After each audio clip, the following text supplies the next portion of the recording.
Welcome to La Taverna Friuli podcast, the definitive podcast on the wines of Friuli, Venezia Giulia. I'm your host, Wayne Young. Join me here each week for casual conversations with wine people and other characters from the undiscovered region of Friuli, Venezia Giulia in northeastern Italy.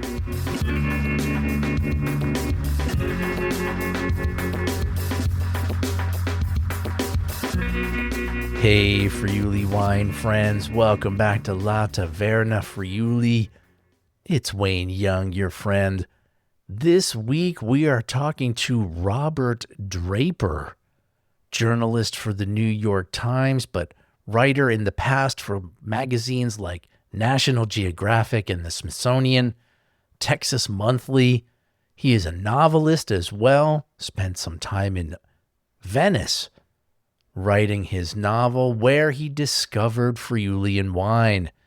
And now, kind of like me, he is an American who has fallen in love with Friuli, Venezia Giulia, especially Collio. And it was a pleasure having Robert here talking about his impressions about Friulian wine and life in Friuli, Venezia Giulia. But before we get to the conversation with Robert, I wanted to talk a little bit about an experience that I had last night at Elliott Restaurant in Manzano here in Friuli, where we tasted 6 different Pinot Noir, Pinot Nero here in Italy, of course, from 4 different producers. And it was one of those rare times when I was really, really stunned by an international grape variety and how great it can become in Friuli, Venezia Giulia. Now, I am an avid lover of local, autochthonous, native grape varieties. When I talk about Friuli, I want to talk about Rifosco. When I talk about Friuli, I want to talk about Schioppettino. And like we did last week, I want to talk about Pignolo, or I want to talk about Malvasia, things that are from here. But I was so impressed with the quality of these Pinot Neri last night that I have to say, if you find yourself in a situation where you have a bottle of Pinot Noir or Pinot Nero from Friuli in front of you, somewhere out there in the world, my friends, definitely check it out. The wineries last night were Villa Rusitz, Guerra Albano, Via di Romans, and Antico Broilo, but I have tasted many other Pinot Nero from here, and they are consistently of incredibly high quality. So do not be afraid of finding Pinot Noir from Friuli. You will not be disappointed, and you'll probably be pretty happy with the price as well. So I'm going to let this conversation roll here, and we're going to start off with this first part. It's a 2-part show with journalist Robert Draper.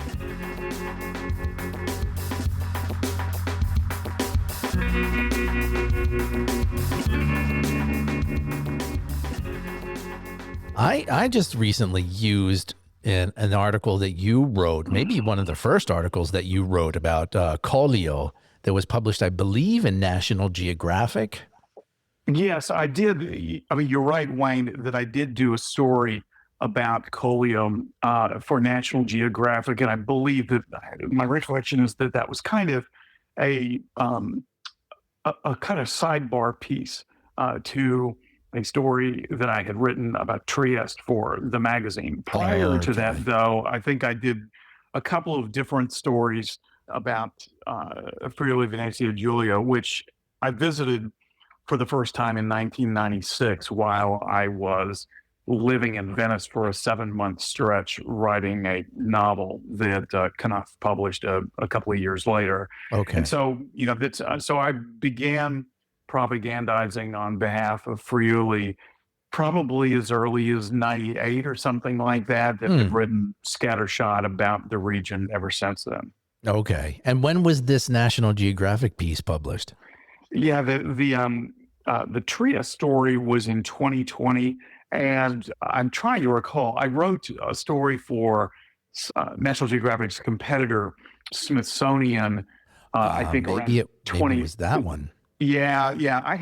What I recall, Wayne, is that I was doing a story for National Geographic on Pope Francis, which had me in Rome for a period of several months.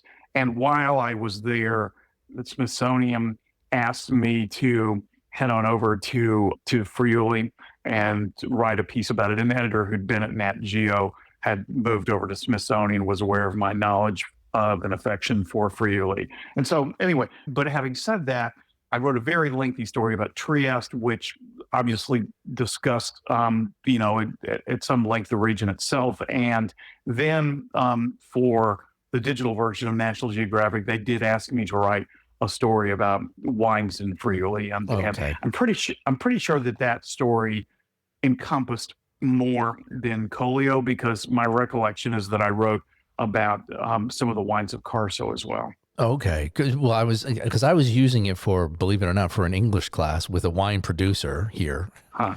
And and I fished that out just so she had something that was, let's say, wine oriented that she could read, and we could explore vocabulary and things like that. But it starts out with you sort of saying you were living in Venice.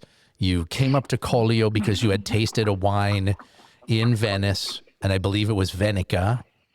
It was a Pinot Grigio by Venica. That's right. And I'd been there in 1995. Had gone to a restaurant, I Mercanti, in Venezia, and a very nice place that had been recommended to me by the Italian-American cookbook author Marcello Hazan. And like an American dummy, ordered a Pinot Grigio and was fortunate that they brought me a bottle that said on it two words I'd never seen before: Venica and Collio. Wow. And it was an astonishingly good Pinot Grigio, certainly by American standards. And I made a mental note that when I was back in northern Italy, I would find out just what this Collio was. And so when the following year I took a 7-month leave of absence from the magazine that I was a staffer of at the time, Texas Monthly, I was in Venice writing this novel. I took a weekend off at a certain point and took the train from Venezia Santa Lucia to Cormons, and had a very memorable first day there, where I rented a very rickety bicycle from, I think, the Hotel Faltero, and then pedaled all the way to the Venica winery in Delania del Collio, and tasted all of their wines. Later that day, went to Enoteca di Cormons, also to the great Michelin star restaurant La Subida, which at that time was great, but not Michelin star. And all in bicycle. Yeah. Wow. And it's and lugging, I think, about 9 or 10 bottles of wine on my back by the end of it all. And the bike had a flat tire. At a certain juncture, I ditched it. But yes, then it was a whirlwind day. I was mesmerized by it, and I then went back 4 other times, I think, in that 7-month period, and have been back there pretty much every year since. Oh, okay. So what was I mean, are there any sort of particular elements that you remember that were like the most mesmerizing? What was sort of the energy that you got out of there?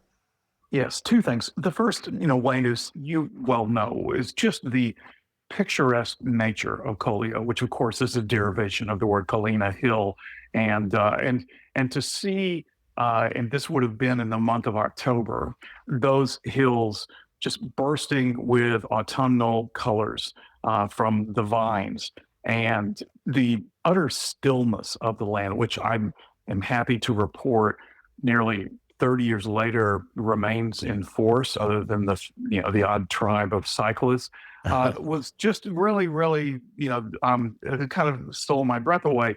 The other aspect of it was the unfamiliarity of the sort of linguistic melange there. It's to your listeners who may not be aware, Collio in the region of Friuli sits right on the border with Slovenia, and then further north is Austria, not much further north. So and you see as well on signs everywhere throughout the region, I think particularly in Collio, because so many of the wineries are right up next to the border.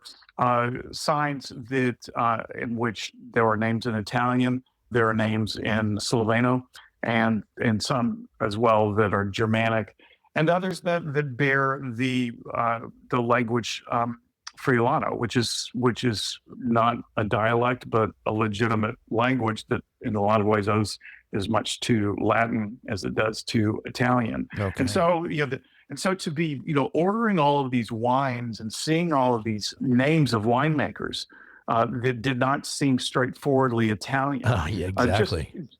kind of added to the mystique and the personality of the wines themselves and of the men and women who made those wines. And you'll recall, Wayne, because I know that you started coming to Friuli just right around the time yourself, Exactly. that at that point in time, the border wasn't open. And so, riding my bicycle, even that first day, I rode right past, a couple of checkpoints that were, in fact, manned by soldiers on either side. And so to realize that there were these Italian winemakers in Friuli who often had Slavic names and whose families, as it turned out, often lived directly across the border and who, using a lascia passare, would routinely cross the border, made me realize, the blurred distinctions between what was now an Italian region and what at various times had owed itself to Austrian and Slavic influences. And do you think that sort of mix of cultures had or has an influence on the types of wines that get made in that area, that border region?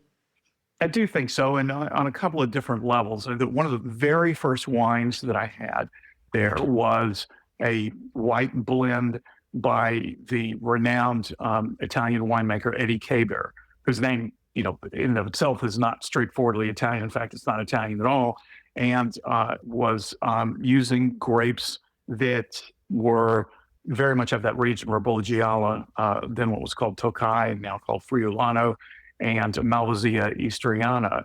And Eddie, as you know, just a few years later, would basically discontinue all of the other whites that he was making. I think he made a Pinot Grigio and a Chardonnay and a Malvasia, and just to focus on this one wine that did have a very distinct territorial flavor. And what it was Eddie's commitment to this territory that was not defined in any nationalistic way, but instead was defined by what the land produced and had been producing irrespective of border changes over the past century. And I came to discover a great pride among Friuli winemakers for that territory and what it represented, which were all of these cross currents from the Mediterranean, but also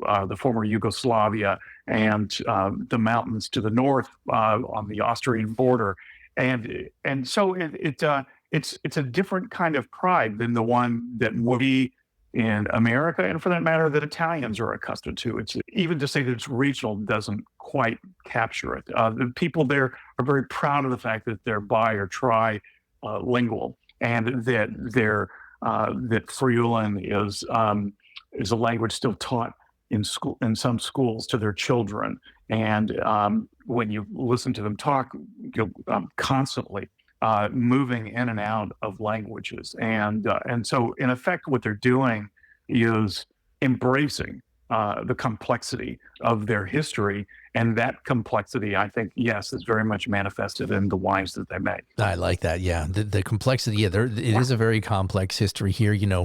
People found themselves on the opposite side of the border, suddenly a few times in the 20th century. And so, yeah, I think that's there's a sort of uncertainty, but there's also a complexity to the region that comes through on the wines for sure.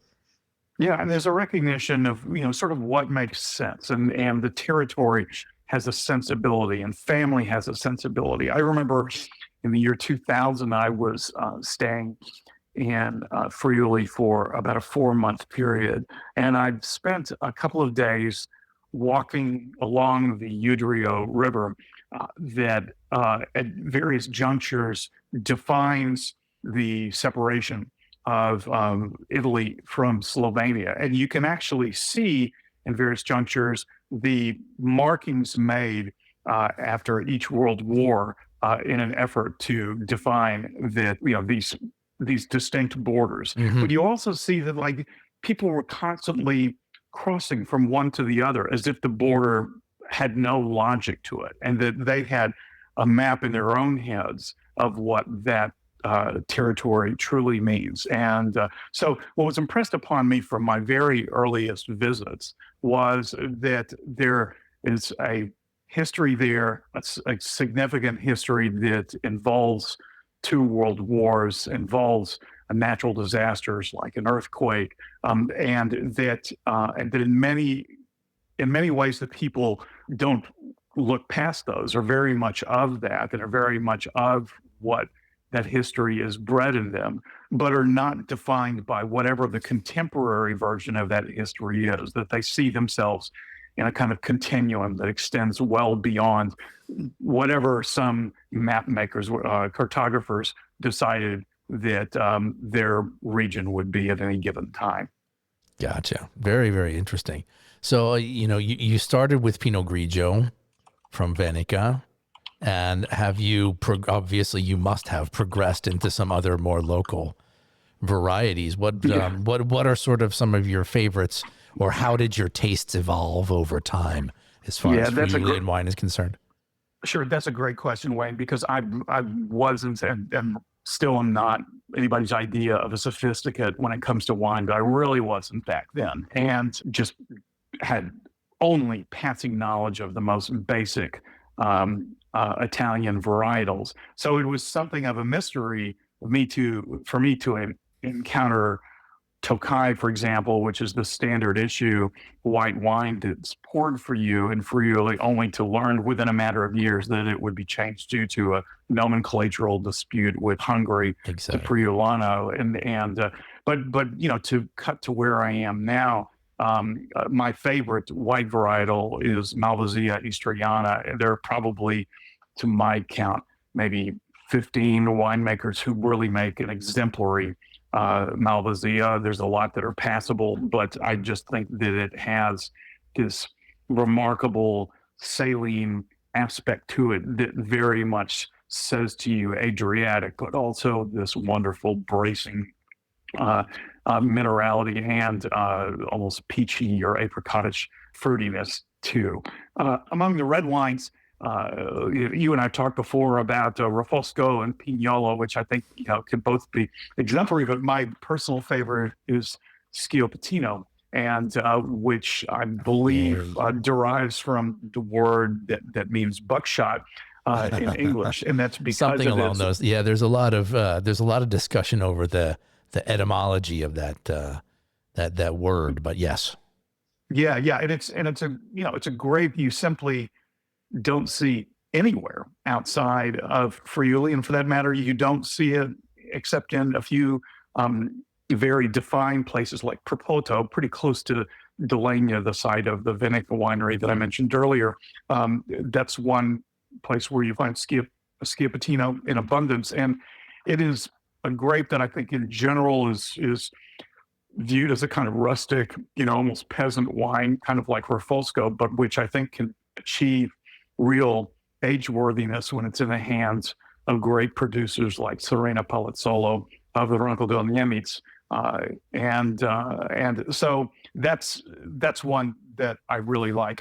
My tastes have sort of gone back and forth over the years, and I should say that probably I mentioned Malvasia Istriana, but to me, some of the greatest white wines, and let's face it, Friuli is really known for its whites, though many wonderful reds are made there. I think, in fact, that Friuli is the absolute gold standard in Italy when it comes to white wines. That to me, their benchmark wine is the Collio Bianco, which is a white blend that typically includes one or more indigenous wines, and I think that you can find dozens of different examples of Colio Bianco, which is some of the problem. And I know you've dealt with this too.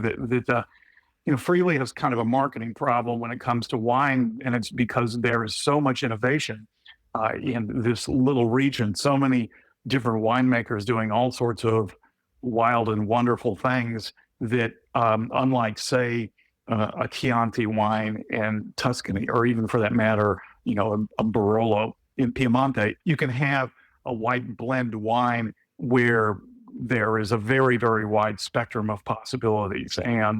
But suffice it to say, at least for this moment, that I could live the rest of my life just drinking the white blends, especially the Colio Bianco from the region.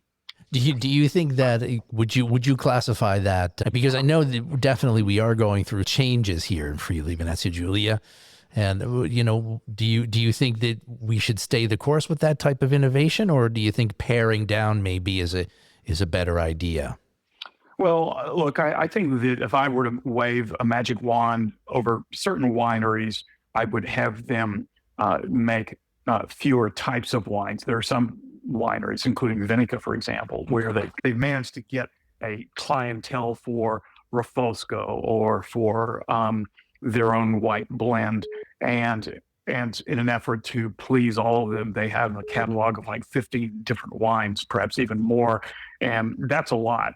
But having said that, I rather enjoy the fact that that the region is such a laboratory for winemakers to do as they wish, and to show a kind of unpredictability. It creates some marketing problems, as we said before. And I remember in the early to mid 2000s, a few of what we call the Bianchiste, the white winemaker specialists, launched a promotional effort called Super Whites to sort of, in a way, parody the Super Tuscans that had achieved such popularity, and it just kind of fell apart at the seams because there wasn't a particular distinct version of a white wine, and so yeah, that can create some marketing confusion. But to me, the fact that, look, and then there are some winemakers, the most prominent among them, Josko Gravner, who have been, a sort of walking laboratory. He has renounced his own iterations of wines one after the next until finally around 1998 or so settled on using amphora to make wine. Right. And there are others in Friuli and indeed throughout the world now who followed Josko's stead, but there are others who really prefer the stainless steel version. Others who, in Colli Orientali, I think in particular, that where you find a use of oak that is not too oaky, but helps impart a kind of roundedness to the white wines. So yeah, I mean, it's pretty hard to lasso all of these different wines together into a confined category. To me, at least, that's part of the adventure. It's and look, maybe I'm being a bit selfish about that, because I also freely admit that I enjoy the fact that 30 years just about since my first visit there, I can go to Friuli and seldom run into an American, much less busloads of them, as one would find in Tuscany. And so maybe the impenetrability of the linguistic challenges in Friuli and the seeming incoherence of its winemaking pushes against tourism and leaves more room for you and me. But yeah, it depends obviously on what your vested interest is. Yeah, I mean, you correct me if I'm wrong, and you've been coming here a lot. I think one of the big problems here is that there's just there's not a whole lot of sort of touristy attraction as far as sort of like a big art city is concerned. I mean, I live in Udine and I love Udine, but I don't know how easily people are going to travel to Udine to sort of find the hidden gems that exist there. Trieste, fantastic city, but you're then again now you're a little bit removed from kind of mainland Friuli, so it's Mhm. not like where you have Florence and Siena, which are two incredible hubs where just tourists love to flock to them. And in between those two cities, you have this amazing wine region where people pass through all the time. So, and media has helped and novels have helped and films and things like that to sort of bring the mythology of Tuscany back to the United States and to tourists. But here, I just don't think that exists. Everybody talks about the how close we are to Venice. And that's kind Yeah. of like, the point of reference. That's right. And no, I think all that's well put, Wayne. I mean, and as to how close Friuli is from Venice, the answer is basically an hour and 15 minutes drive Exactly. from Venice Airport. So it's extremely accessible. And yet that access has never really materialized, that's as a sort of, tourist back and forth. And there have been many, many efforts over the years. You're also right that unlike Tuscany, Friuli doesn't have obvious postcard worthy places to visit. It doesn't have a Well leaning put. tower. It doesn't have a Duomo. And indeed, when you come to Trieste and you do see how spectacular architecturally that city is, you still get a sense that it doesn't feel like Italy as much as it does the hub of the Austro-Hungarian Empire Yeah. that it once was. And Udine, is as you say, that I mean, it has these spectacular piazzas, just like the Piazza della Unità in Trieste, and there is incredible artwork there. But you have to know where to look to find it.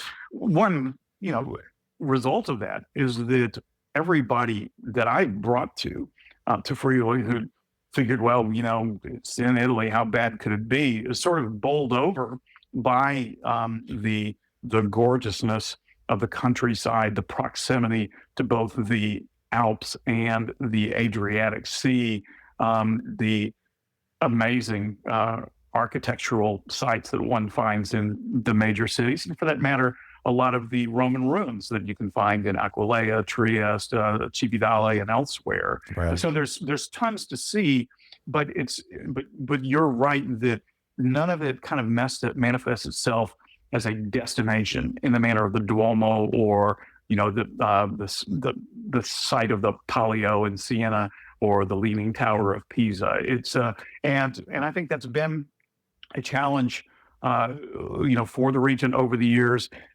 In addition to the fact that there has never been a tour operator that's kind of figured out how can we do this, say, in a day trip from Venice or even a couple of days, and aided and abetted, or rather, exacerbated by the fact that there's in a town like Corbones, for example, there isn't a single taxi. You can there isn't Uber doesn't exist, and so you rely on trains, you rely on buses, you rely True. on It's very true. rides, you relied on bicycles, and there's something incredibly charming about that, but it is not set up as a destination in the manner of Toscana. Yeah, I mean, there's sort of that inaccessibility, right? Of being able to get. If you come here, you're either going to have to be brought around by someone, or you're going to need a car if you Yeah, want to yeah, see no, I anything. remember. I remember actually I had in a previous life had a wedding in Venice, Italy. Later divorced in America, but in any event, Okay. after we decided to have the reception, a kind of 3-day reception in Friuli, and so we had everyone travel by train to the Cormones train station. We rented 3 vans rather, where we picked everybody up at the train station, and we sort of moved. We set everybody up in a total of, I think, 4 hotels, and moved them around over a 3-day period. But it took a great deal of coordination, and none of that was, apart from the train schedule, the trains themselves, was set up. So there Mm. there wasn't, a place where a wedding could take place for 40 people in Friuli and easily accommodate much less schlep people around. We had our wedding reception in January of '99 in at La Subida, and that was a glorious event, but an exotic one for them because they've never had more than 2 or 3 Americans in the restaurant at any given time, and now they had like 40 or 45. Okay. One of the things that you mentioned in your article, and when you were talking about bringing people to Udine, and if you take them on that sort of walk up to the Castello di Udine and you sort of look out over the city and you see the mountains in the distance, it reminded me of one of the lines in your article that said that this little corner of Italy between the Adriatic Sea and Alps is particularly suited to growing vines, but also the happiness or the well-being of human beings. Could you explain that a little bit more? Yeah, it's a serene place, and it's where it's not an easy place. I mean, as I referenced before, I mean, there have been natural disasters there. It's not as wealthy a region as Veneto, for example, just to the west.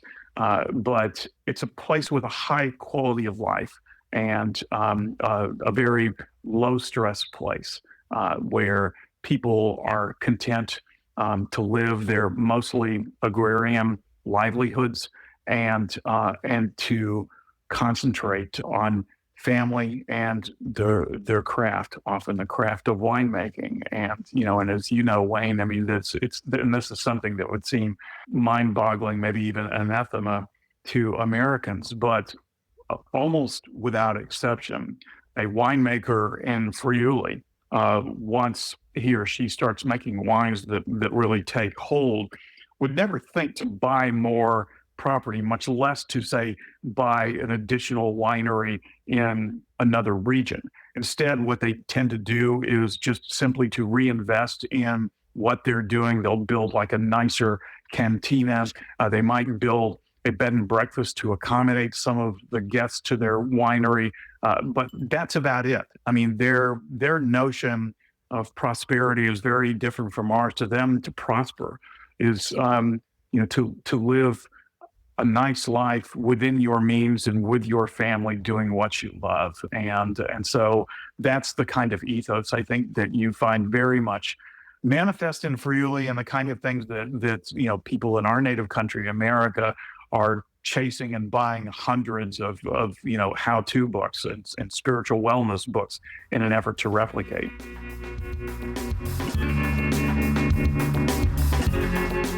Hey, thank you for listening here at La Taverna. Make sure you follow us on all the socials, La Taverna Podcast on Instagram, La Taverna Friuli on Facebook.